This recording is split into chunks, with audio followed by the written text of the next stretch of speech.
In the quiet farmland of Nankin Township, Michigan, long before the suburbs of Detroit crept westward, there stood a small, unassuming building. It was 1839, and the structure served as the Wayne County Poorhouse, a simple wooden farmhouse meant to shelter society's forgotten, the destitute, the elderly, the mentally ill, and the orphaned. The residents worked the surrounding farmland in exchange for food and shelter. There were few doctors then, few formal treatments, just survival.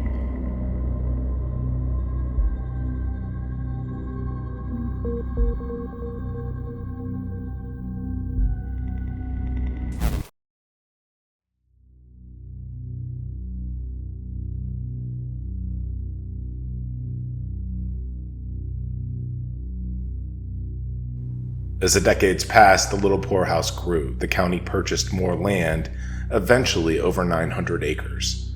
And what began as a modest act of charity evolved into a sprawling institution.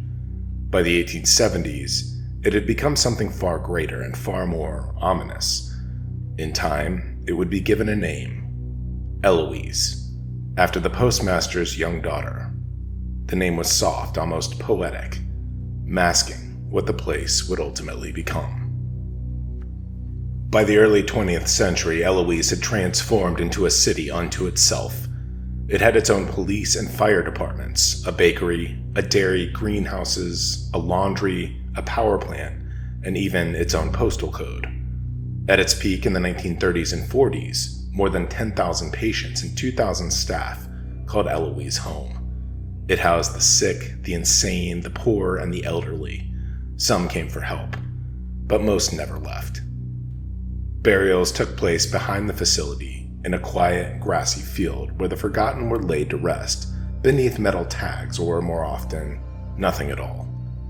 Estimates suggest that over 7,000 people are buried there in unmarked graves, their identities lost to time, reduced to numbers on old record books, many of which have since vanished. Eloise mirrored the grim evolution of psychiatric care in the United States.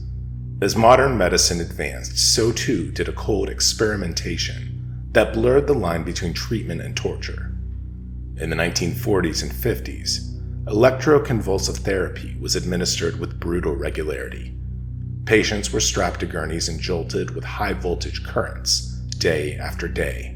It left them dazed, broken, and in many cases permanently impaired. Memory loss was expected. Broken bones from the convulsions were common. No one asked for consent. Then came the lobotomies, the so-called miracle cure of the 1940s, an ice pick through the eye socket, severing the frontal lobe from the rest of the brain. It was performed hundreds of times at Eloise, leaving patients hollowed out, shells of their former selves, drooling and docile. Insulin shock therapy was used with equal recklessness, forcing patients into daily seizures in the hopes of restoring mental clarity. Many never recovered from the trauma.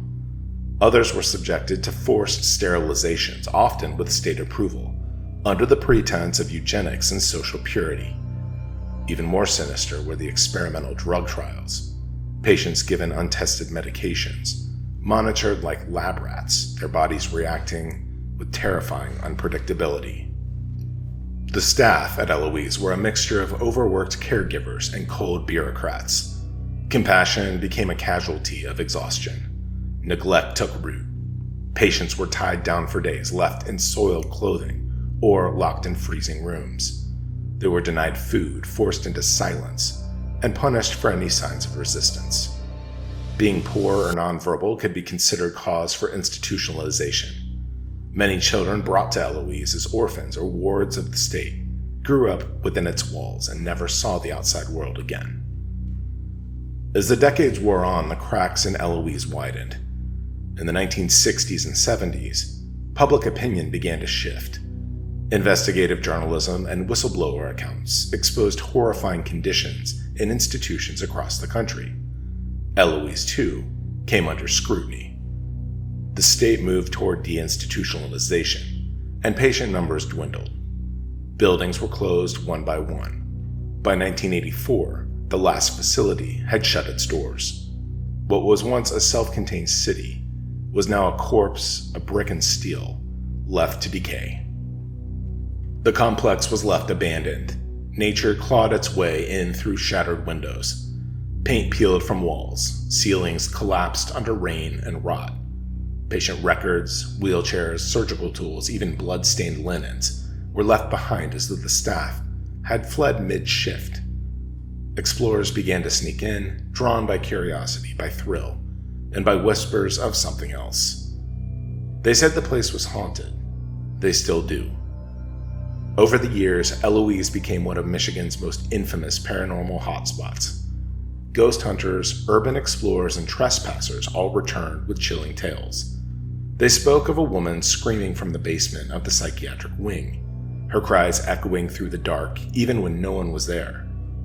Of shadowy figures moving through the halls, tall and black and silent, vanishing into walls. In what was once the children's ward, people heard the unmistakable sound of laughter, innocent and haunting, followed by the soft tapping of footsteps on tile.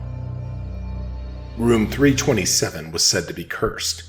Investigators who entered felt unseen hands touching their shoulders, or the tight grip of fingers around their throats. Batteries drained without explanation. Lights flickered, cameras refused to record. Outside in the old cemetery field, visitors reported whispers in the wind.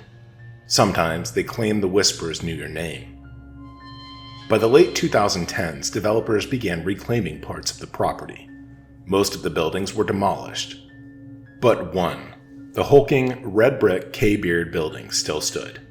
It had once housed psychiatric patients and administrators. Now it was repurposed. In 2021, the Eloise Asylum reopened, not as a hospital, but as a haunted attraction. It was a fitting, if grim, evolution. The building was renovated with theatrical flair, but much of the original architecture remained. Rusted bed frames, tiled operating rooms, peeling murals in the children's wing.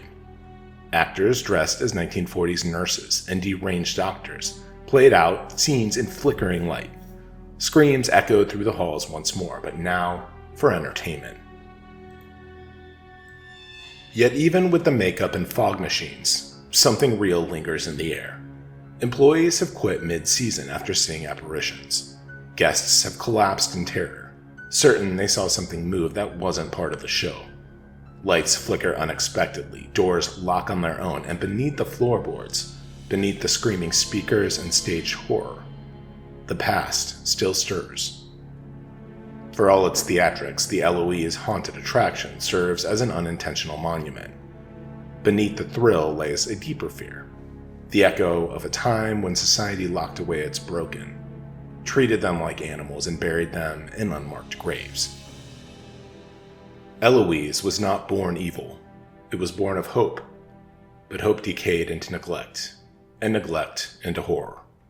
And now, only its ghosts remain. My name is Scott, and thank you so much for watching. We are Mystery Syndicate. If you like what we do, please consider subscribing to our YouTube channel. Leave a comment and give this video a like. And to be notified when we post new videos, hit that notification bell. Also, check us out on Facebook, Instagram, X, TikTok, and Patreon. And for exclusive merchandise, visit our website at mysterysyndicate.com. From all of us at Mystery Syndicate, thank you again. We sincerely appreciate your support.